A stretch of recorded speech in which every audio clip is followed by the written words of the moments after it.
출애굽을 통해 하나님의 놀라운 구원의 은혜를 경험하였음에도 불구하고 불만과 불평을 하고 하나님을 반역한 이스라엘 백성들의 모습을 기록할 뿐만 아니라 그럼에도 불구하고 그들을 구원하신 하나님을 찬양하라고 권면하고 있습니다. 시편 106편은 우리에게 각성하고 경계하라는 시편의 말씀으로 받을 수도 있지만 구원받은 하나님의 자녀에게는 구원의 완성 때까지 위로가 되고 격려가 되는 말씀이기도 합니다. 왜냐하면 1절의 말씀 때문에 그렇습니다. 여호와께 감사하며 찬양하라는 그 이유가 무엇입니까? 바로 이스라엘 백성들의 반역에도 불구하고 주의 선하심과 인자하심이 영원하게 있기 때문입니다. 여러분, 혹시 깜깜한 길을 걸을 때 누군가 뒤에서 쫓아오는 발걸음의 그 소리를 들어보신 적이 있으십니까? 만약 누군가의 미행을 하고 있다라는 생각에 사로잡히게 되면 그런 두려움에 심겨져서 심장박동도 빨라지고 온몸이 긴장 상태에 놓이는 것을 보게 될 것입니다. 순간적으로 공포감이 엄습할 것입니다. 그러나 뒤에 누군가가 따라오느냐에 따라 여러분 상황이 달라집니다. 마라톤 선수들이 경주를 할 때에 마음껏 자신의 기량을 다해서 혼신의 힘을 다하는 이유도 여러 개가 있겠지만 마라톤 선수들이 뒤에 따라오는 구급차가 있기 때문에 혼신의 힘을 다하여서 달릴 수 있다는 그런 인터뷰를 본 적이 있습니다. 구급차가 뒤에 따라오는 것으로 안정감을 얻고 만일에 그 사태에 부상이나 사고를 당해도 도움의 손길이 있음을 깨닫고 걱정할 필요가 없기 때문에 혼신의 힘을 다하여서 그렇게 달릴 수 있다는 것입니다. 주님의 선하심과 인자하심이 영원함이라는 이 표현은 그럼 바로 시편의 기자 뒤에도 하나님의 선하심과 인자하심이 마치 구급차처럼 그와 함께 있다라는 고백입니다. 즉 이 표현을 통해 무대 정면에 누가 드러나냐 하냐면 바로 하나님이 드러나는 것입니다. 시편 23편에도 주의 선하심과 인자하심이라는 표현이 나옵니다. 다윗은 좀 더 의인하여서 평생에 주의 선하심과 인자하심이 반드시 나를 따르리니라고 고백하고 있습니다. 즉 하나님의 선하심과 인자하심이 그를 만족시키고 원수의 손에서 또 사망의 음침한 골짜기에도 구원하시며 인도하실 것이다라는 그 고백을 다윗은 평생의 그 경험을 통해 하고 있는 것입니다. 그렇다면 오늘 본문에서의 그 선하심은 무엇일까요?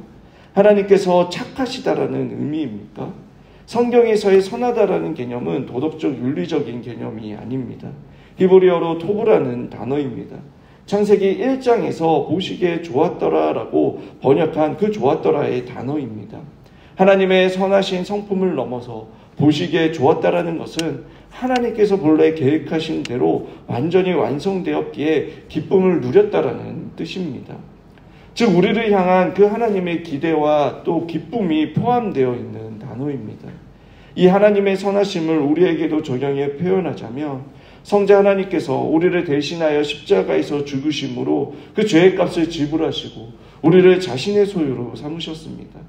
하나님께서는 단지 믿음으로 말미암아 구원받았다라는 그 이유만으로 우리를 기뻐하시고 우리를 향한 기대를 갖고 계신다라는 것입니다. 비록 우리가 반복적으로 죄를 짓더라도 우리의 연약함으로 인해 실족하고 넘어질지라도 우리를 향한 하나님의 선하심은 변함이 없으실 뿐만 아니라 우리를 통해 그 하나님의 뜻을 이루어 가실 것을 기대하고 계신다는 것입니다. 그리고 인자하심이라는 이 단어는 원어로 헤세드입니다. 보통 인자, 인애, 자비, 사랑, 은혜 등 다양하게 번역이 되어 있습니다. 이 헤세드는 중요한 단어인데 동전의 양면과 같은 의미를 지니고 있습니다.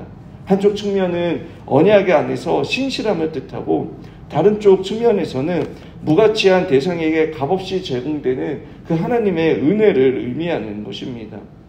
즉 감정적인 사랑뿐만 아니라 의지적인 사랑까지도 포함되어 있는 단어입니다. 우리와 언약을 맺을 그 이유가 없으신 하나님께서는 여러분 인간처럼 낮아지셔서 언약을 맺어주셨을 뿐만 아니라 그 언약의 내용 안에 우리가 언약을 이행하지 않았을 경우에 그 책임까지도 하나님께서 져주시겠다라는 것까지 포함되어 있습니다. 그래서 독생자 예수 그리스도께서 이 땅에 오셨고 십자가에서 죽으시고 부활 승천하셔서 성령님을 보내주심으로 우리의 구원을 끝까지 완성시켜 주시는 그 은혜가 임하는 것입니다. 사랑하는 여러분, 우리가 살다 보면 두려움과 위험에 노출될 때가 있습니다. 공포감이 엄습할 때가 있습니다. 그러나 우리의 두려움과 걱정과 공포보다 더 크신 하나님의 선하심과 인자하심이 저와 여러분을 둘러싸고 있으심을 기억하시길 바랍니다. 저와 여러분은 그 두려움과 공포까지도 집어삼킬 수 있는 그 주님의 선하심과 인자하심을 소유한 자들입니다. 시편의 기자는 주의 선하심과 인자하심을 따른다라고 말하고 고백하고 있지만 여러분, 예수 그리스도와 연합한 우리는 주의 선하심과 인자하심을 소유한 자가 되었습니다. 하나님 그분 자체가 선하신 분이십니다. 하나님께서는 조금의 악도 나쁨도 없으십니다.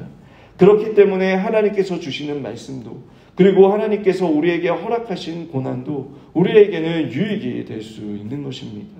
또 하나님의 존재 자체가 여러분 헤세드 사랑이시기 때문에 우리가 약속을 지키지 못했음에도 불구하고 우리가 부끄럽게 살았음에도 불구하고 하나님께서는 신실하게 변함없는 사랑으로 우리를 사랑하시고 또 우리와 함께 하시는 그 놀라운 은혜가 우리 가운데 있습니다.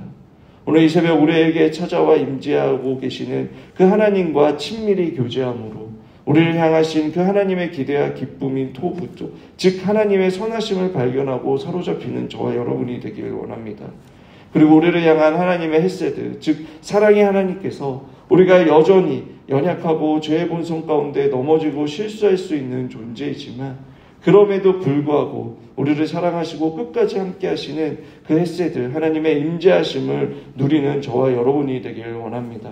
그래서 오늘 하루를 살아갈 때에 우리의 문제보다 크신 그 하나님의 선하심과 인자하심으로 담대하게 살아가는 저와 여러분이 되시길 주님의 이름으로 축원합니다.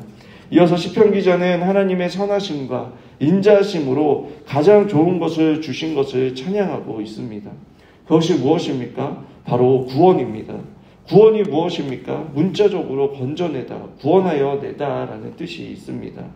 며칠 전 중고등부 아이들에게 설교를 할 때도 이야기를 했는데 우리가 흔히 구원에 대해 비유로 이야기할 때 물에 빠진 사람의 비유를 이야기를 많이 합니다.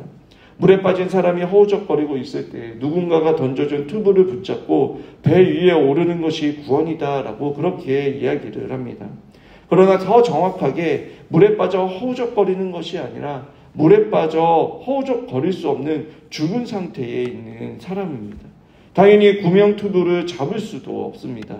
그러면 어떻게 해야 합니까? 누군가가 구명조끼를 입고 물에 뛰어들어야 하는 것입니다. 그럼 누군가가 구명조끼를 입고 물에 뛰어드는 것이 누구입니까? 바로 예수님이신 것입니다. 우리를 대신하여 십자가에서 죽으심으로 그 죄의 값을 치르시고 우리를 주님의 소유가 되게 하여 주셨습니다.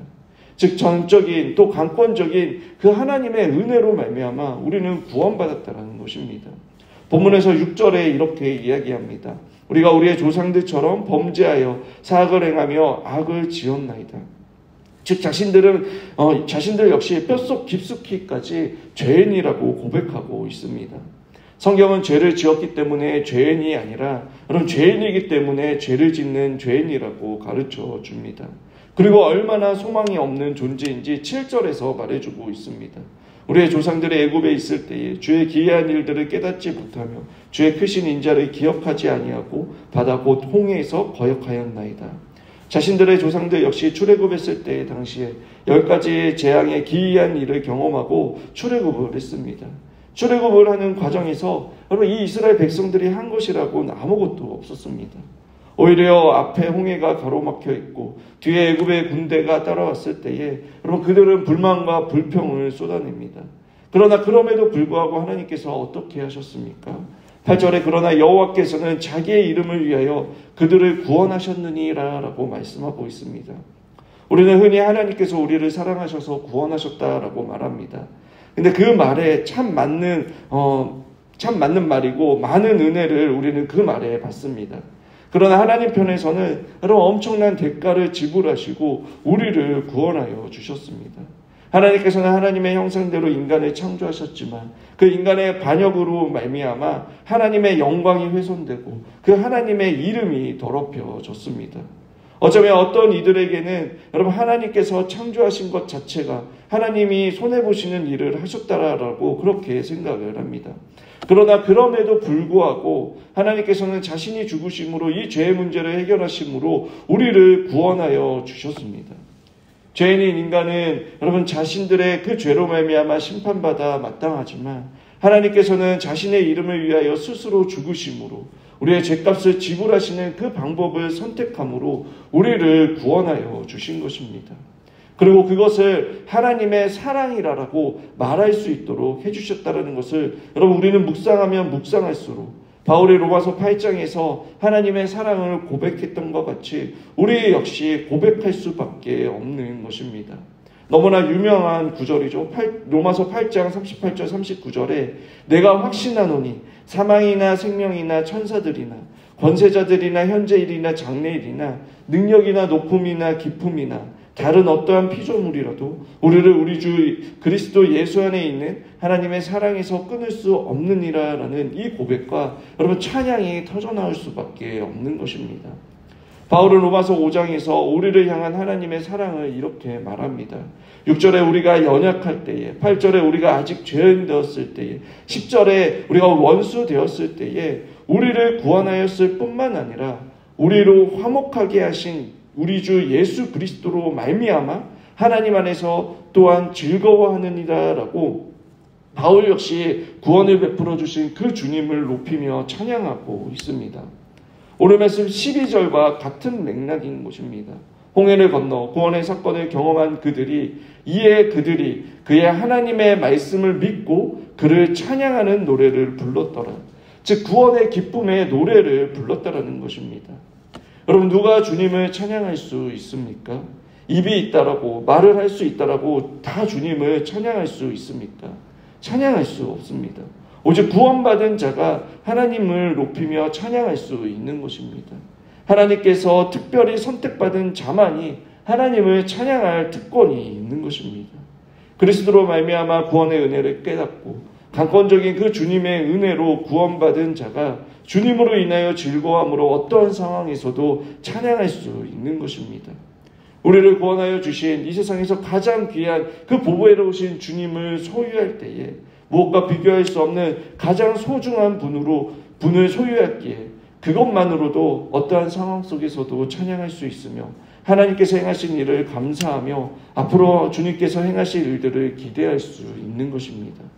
오늘 이 새벽 주님의 선하심과 인자하심으로 나를 구원하여 주신 그 은혜를 묵상함으로 찬양이 가득한 그런 복된 하루가 되시길 주님의 이름으로 축원합니다.